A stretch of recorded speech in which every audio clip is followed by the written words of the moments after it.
Alors on a des outils du géomètre et du topographe donc, que vous voyez derrière moi.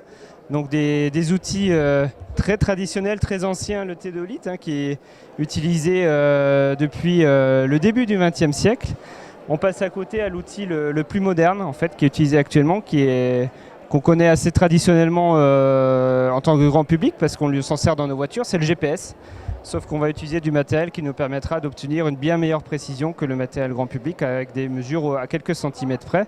Et ça, c'est des mesures donc, de terrain qui vont nous permettre à la fois de faire de la mise en œuvre très précise pour construire des ponts, des routes, des équipements publics et mesurer aussi tout ce qui concerne le foncier, donc le parcellaire, la délimitation des propriétés.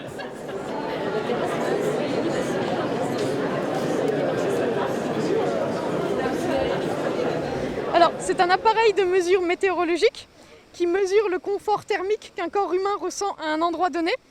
Alors, il mesure la température de l'air et l'humidité relative au sein de cet abri. Il mesure également la vitesse du vent et sa direction, avec l'anémomètre ici, ainsi que la température d'ambiance avec le capteur globe et le rayonnement.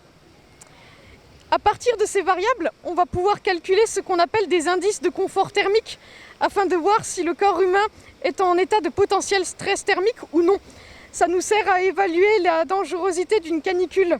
La vulgarisation possible de tous ces aspects, c'est essentiellement de pouvoir déboucher sur des prescriptions à destination des urbanistes et des aménageurs qui travaillent dans les collectivités territoriales afin qu'ils puissent adapter leurs futurs projets d'aménagement aux aspects liés à l'îlot de chaleur urbain et au confort thermique. Il va falloir les prendre en compte dans le cadre du réchauffement climatique et des vagues de chaleur qui seront de plus en plus longues, de plus en plus intenses et de plus en plus fréquentes.